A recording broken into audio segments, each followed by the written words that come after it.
Bismillah, Assalamualaikum warahmatullahi wabarakatuh. Alhamdulillah bil alamin hamdan katsiran tayyiban mubarakan fih kama yuhibbuhu rabbuna wa yardah. Allahumma salli ala Muhammad wa ala ali Muhammad kama sallaita ala Ibrahim wa ala ali Ibrahim fil alamin innaka Hamidum Majid. Amma ba'd. Anak-anak kelas 8A yang dirahmati Allah, alhamdulillah segala puji bagi Allah, kita bertemu kembali dalam pembelajaran IPA terpadu kelas 8. Pada hari ini insyaallah kita akan lanjutkan pembelajaran kita mengenai sistem gerak manusia. Pada pembelajaran yang lalu kita sudah mempelajari peta konsep dari sistem gerak manusia, bahwa sistem gerak manusia itu dibagi dua, ada yang aktif, ada yang pasif. Nah, kemarin kita sudah belajar yang pasif, yaitu tulang dan berbagai macam penjelasannya. Insyaallah nanti kita review kembali. Nah, sekarang kita akan belajar tentang susunan rangka tubuh manusia.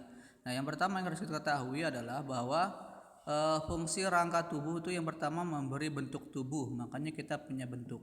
Menegakkan tubuh, makanya kita bisa tegak. Tempat melekatnya otot, makanya di sini tulang bisa bergerak karena adanya otot. Kemudian tempat menyimpan mineral, ya. Di situ ada kalsium, kemarin sudah dibahas. Kemudian di situ juga ada magnesium, fosfat, ya. Tempat menyimpan energi, ya. Di sini rangka juga sebagai tempat menyimpan energi. Nah, rangka manusia itu ada dua jenis. Ada rangka aksial, yaitu sumbu tubuh, berarti sumbunya bagian tengah. Kemudian rangka apendikular, anggota tubuh, berarti kiri kanannya, ya. Nah, yang pertama rangka aksial itu terdiri dari tulang tengkorak dari atas, ya. Terdiri atas tulang tempurung kepala, tulang wajah dan telinga. Nah, tulang tempurung kepala sendiri itu ada macam-macamnya, bisa dilihat di situ ada tulang dahi, tulang baji, tulang ubun-ubun, tulang pelipis, tulang tengkorak, tulang air mata, tulang hidung, tulang pipi, tulang rahang atas dan tulang lidah. Tolong nanti kalian hafalkan letak dan posisinya. Nah, yang selanjutnya adalah tulang belakang, ya. Setelah tulang tengkorak kemudian menuju ke tulang belakang. Kalian bisa pegang kepala kalian kemudian ke arah belakang, ya, ke arah punggung, itu ada tulang belakang, ya. Silakan kalian pegang. Berfungsi menyangga berat badan dan melakukan berbagai posisi dan gerakan. Terdiri atas 7 ruas tulang leher, 12 ruas tulang punggung, 5 ruas tulang pinggang, 5 ruas tulang kelangkang yang menyatu, dan 4 ruas tulang ekor yang menyatu. Bagaimana cara menghafalnya? Kalian ingat saja angka-angkanya, 7, 12, 5, 5, 4. Selebihnya posisinya tinggal kalian urutkan saja dari posisi atas leher, kemudian kalian pegang punggung, pinggang, kemudian tulang selangka, baru tulang ekor, ya. Kalian hafalkan posisinya seperti itu dan hafalkan angkanya 7, 12, 5, 5, 4, ya. Kemudian hafalkan posisinya sekali lagi, leher, punggung, pinggang, kelangkang dan ekor. Kemudian selanjutnya pada posisi aksial masih, yaitu bagian tulang dada dan rusuk. Jadi tulang dada dan rusuk nih, bagian sumbu tuh bagian tengah, ya. Terdiri dari pelindung organ di dada, yaitu tulang dada, ya, dan rusuk terdiri dari bagian hulu dan bagian badan, ya. Bagian hulu itu melekat tulang selangka, ya, bagian bawah. Kemudian tulang badan itu melekat rusuk sejati dan juga ada bagian taju pedang, ya. Bisa kalian lihat di situ posisinya masing-masing. Tulang rusuk terdiri atas 7 pasang tulang rusuk sejati, 3 pasang tulang rusuk palsu, dan 2 pasang tulang rusuk melayang, ya. Kalau rusuk sejati bisa kalian lihat di situ, dia di bagian atas ada 7, kemudian ada bagian yang palsu ada 3 ruas, dimana dia kalau yang palsu itu dia sebenarnya satu, tapi dia terpecah menjadi 3 bagian sehingga menjadi seakan-akan sejati, ya. Padahal dia palsu. Kemudian yang melayang berarti dia tidak tidak terhubung dengan tulang dada, ya. Tulang dada itu yang bagian tengah dan pinggir-pinggirnya itu kiri kanan adalah tulang rusuknya. Masih rangka aksial, yang selanjutnya adalah rangka apendikular atas. Oh, ini sudah bukan rangka aksial, ya, sudah rangka apendikular, ya. Apendikular yang pertama apendikular atas itu kiri kanan, ya. Apendikular atas di sini adalah bahu kiri maupun bahu kanan sama saja ya. Terdiri atas gelang bahu dan tulang tangan. Gelang bahu itu ada 2 buah tulang selangka dan 2 buah tulang belikat. Kemudian tulang tangan ada 2 buah tulang lengan atas, 2 buah tulang hasta, 2 buah tulang pengumpil, 16 buah tulang pergelangan tangan, 10 buah tulang telapak tangan, dan 28 buah tulang jari tangan. Ya, tolong dihafalkan. Nah, selanjutnya adalah apendikular bawah. Di depan apendikular bawah ini bagian kaki ya. Bagian kaki itu dari panggul sampai ke kaki. Kalau atas bagian tangan. Sekali lagi kalau aksial bagian sumbu tengah. Kalau bagian apendikular adalah kiri kanan ya. Di sini kiri kanan berupa tangan dan kaki. Yang untuk apendikular bawah atau bagian kaki ini adalah gelang panggul dan tulang kaki. Gelang panggul itu ada 2 tulang usus, 1 tulang kemaluan, dan 2 tulang duduk. Ya. Selanjutnya adalah kita akan bicara tentang hubungan antar tulang. Hubungan antar tulang disebut artikulasi. Hubungan antar tulang yang memungkinkan pergerakan disebut persendian. Pembentukan sendi dimulai dari perbesaran kartilago, kedua ujungnya dibungkus oleh jaringan ikat yang disebut kartilago artikulasi. Kedua ujung kartilago membentuk sel-sel tulang ke arah dalam atau tulang artikulasi. Kedua ujung tulang dan kartilago artikulasi dibungkus membran sinovial menghasilkan minyak sinovial atau pelumas tulang. Ya.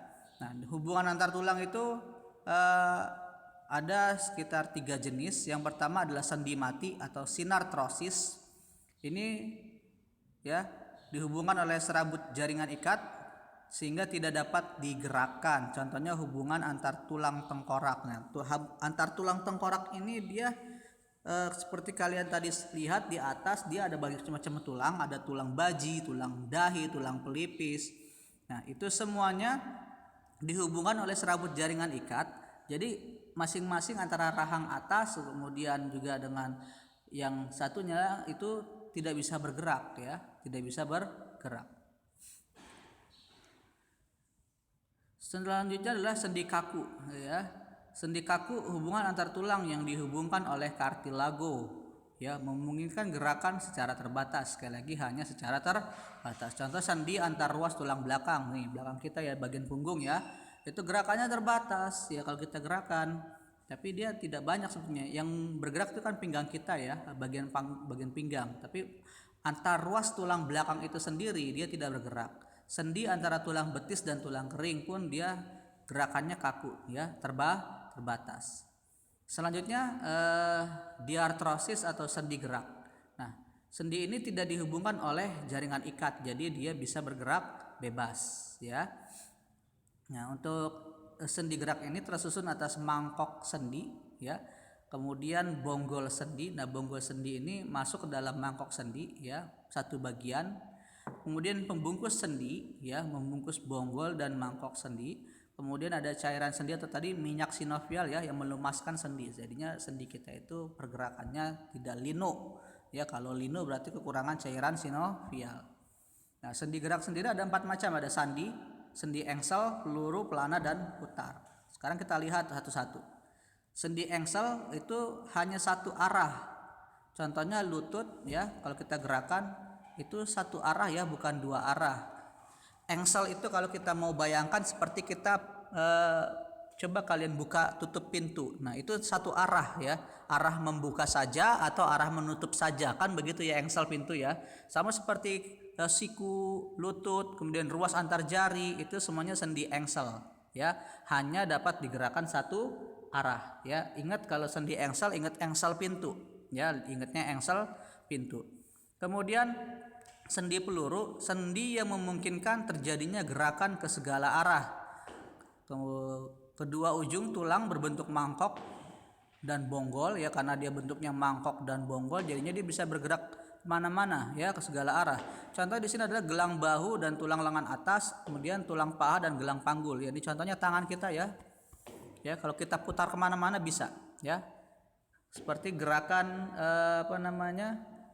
kalau tangan bisa kalian putar-putar ya, dari atas ke bawah terus seperti itu. Nah, itu namanya sendi peluru di situ. Jadi yang kalian ingat, sendi peluru ada di bagian bahu dan bagian paha ya, di bagian panggulnya sini ya. Kemudian sendi putar, yaitu sendi antara tulang atlas dan tulang leher. Nah, ini gerakannya memutar. Sekali lagi gerakannya memutar. Seperti kepala kita, ingat kepala ya. Jadi kalau sendi putar ingatnya di bagian kepala. Kepala kita putar. Beda dengan tadi yang sendi peluru di bagian tangan, itu bukan cuma gerakan memutar, tapi dia bisa kemana-mana. Bisa atas, bawah, dan segala macam. Makanya segala arah. Beda dengan putar. Kalau putar hanya memutar. Ya, seperti kepala kita hanya bisa memutar. Kemudian sendi pelana, kedua ujung tulang membentuk sendi berbentuk seperti pelana dan berporos dua. Contohnya sendi tulang ibu jari antara tulang telapak tangan dan ruas jari tangan. Nah, seperti itu ya, tolong dihafalkan. Kemudian selanjutnya otot. Nah, otot ini alat gerak aktif ya, karena dapat berkontraksi ya tadi, karena dia menempel pada tulang ya. Sekali lagi, otot menempel pada tulang, itu pada bagian periostem ya, jangan lupa ya. Ciri-ciri otot ada kontraktibilitas, kemampuan memendek dari ukuran semula, berarti bisa menjadi pendek. Kemudian ekstensibilitas, kemampuan memanjang dari ukuran semula ya, otot juga bisa memanjang. Elastisitas, kemampuan kembali ke ukuran semula ya. Kemudian jenis-jenis otot, yang pertama otot lurik ya, memiliki garis gelap terang ya, ada aktin dan miosin. Kemudian aktin dan miosin ini adalah komponen penggerak otot, berbentuk silindris dan memiliki banyak inti di tepi ya. Otot lurik ini biasanya pada rangka ya, terdapat pada rangka. Jadi otot yang menempel pada rangka biasanya adalah otot lurik. Jadi biasanya otot lurik ada pada bagian rangka, maka di bagian dalam. Otot rangka itu ada punya tendon ya, dua ujung liat, kemudian empal bagian tengah yang membesar. Tendon yang melekat pada tulang diam disebut origo, sedangkan tendon yang melekat pada tulang yang dapat bergerak disebut insersio. Jika otot berkontraksi, maka empal akan memendek, membesar, dan mengeras, membuat tulang terangkat. Yang kedua adalah otot polos. Intinya satu ya, bentuknya gelendong dengan kedua ujung meruncing ya. Kemudian bekerja secara tidak sadar, lambat, tidak cepat lelah. Biasanya terdapat pada organ-organ dalam ya. Ini pada organ dalam seperti pencernaan, kelamin, ekskresi, pembuluh darah. Makanya kalau tadi lurik kebanyakan di bagian rangka karena dia aktif ya, bergerak. Sedangkan otot polos ini pada organ-organ bagian dalam ya, pencernaan, ya paru-paru, ya kemudian kelamin, ekskresi, pembuluh darah, macam-macam ya, pokoknya bagian organ dalam. Kemudian selanjutnya otot jantung ya, intinya banyak di tengah ya, sama dengan otot lurik. Cuma otot jantung letaknya di jantung, berbentuk serabut lurik, mirip dengan otot lurik ya. Hanya sekali lagi dia terletak di bagian jantung, bekerja secara otonom, maksudnya tidak sadar ya. Sifat otot yang pertama antagonis, yaitu ada fleksi dan ekstensi. Apa sih antagonis itu? Maksudnya berlawanan ya. Ada yang kontraksi dan ada yang relaksasi. Seperti contoh satu, fleksi dan ekstensi, yaitu membengkokkan dan meluruskan. Contoh sendi siku dan lutut. Ya, ketika siku kita bisa bengkok, bisa lurus. Ketika bengkok maka itu namanya fleksi, ketika lurus namanya ekstensi. Kemudian abduksi dan adduksi, menjauhi dan mendekati badan. Sama ya, sendi lengan atas dan sendi paha. Ketika kita dekatkan ke badan, maka itu namanya adduksi. Tapi ketika kita kita jauhkan ke badan, maka namanya abduksi ya. Jadi bisa bedakan ya. Kemudian contoh selanjutnya adalah menelungkup dan menengadah, yaitu membalikan telapak tangan ya, membalikan telapak tangan. Kemudian depresi dan elevasi, ke bawah dan ke atas, yaitu gerakan kepala menunduk dan menengadah. Kalau ke bawah menunduk, kalau menengadah berarti ke atas. Berarti kalau ke menunduk itu depresi, kalau menengadah berarti elevasi. Selanjutnya adalah sifat kerja otot. Nah, sifat kerja otot yang kedua adalah sinergis, yaitu saling bekerja sama. Contohnya otot pronator teres dan otot pronator quadratus yang menimbulkan gerakan menelungkup dan menengadah pada telapak tangan. Seperti kita membuka nutup tangan, telapak tangan ya. Ya, ketika kita seperti menggenggam, kemudian kita buka, menggenggam, kemudian kita buka lagi. Seperti itu bentuknya. Kemudian gangguan dan kelainan rangka pada tulang ya. Yang pertama secara sinergisnya, yaitu ada skoliosis, yaitu tulang belakang bagian punggung membengkok ke kiri atau kanan ya, skoliosis kiri kanan. Lordosis ke depan, kifosis ke belakang. Kemudian kalau fraktura itu patah tulang ya. Osteoporosis itu tulang menjadi rapuh ya, karena sekali lagi ini jumlah kalsium dan mineral dalam tulang sudah berkurang, biasanya pada lansia. Jadi kalau anak muda seperti kalian ataupun umur 30-an sudah osteoporosis, berarti sama dengan orang tua, sudah lansia ya. Nah, ini biasanya disebabkan karena sekali lagi kekurangan kalsium dan mineral. Makanya kita diminta untuk sering-sering mengkonsumsi minuman yang mengandung kalsium. Rakitis ini disebabkan oleh kekurangan vitamin D dan kalsium, biasanya ditandai dengan kaki berbentuk O atau X ya, berbentuk O atau X. Oke, kita perhatikan di sini sikap duduk yang benar yang seperti apa ya. Sikap duduk yang benar adalah tegak. Jadi ketika kita membaca buku, maka sebaiknya kita membaca dengan tegak ya. Jangan sampai salah dalam membaca buku atau dalam duduk terutama ya. Dalam duduk jangan sampai salah duduk, harus tegak duduk ya. Kemudian pada persendian, tadi kalau sinergis berarti pada kerja ototnya ya. Sekarang pada persendiannya ada yang disebut sebagai artritis eksudatif, yaitu iritasi pada sendi yang menyebabkan sendi terinfeksi atau bernanah. Selanjutnya artritisika, ini sendi menyebabkan cairan sendi menjadi kering karena kehilangan cairan sinovial ya. Biasanya kalau artritisika ini menyebabkan agak susah bergerak ya, linu, kemudian kalau gerak juga linu sakit gitu ya.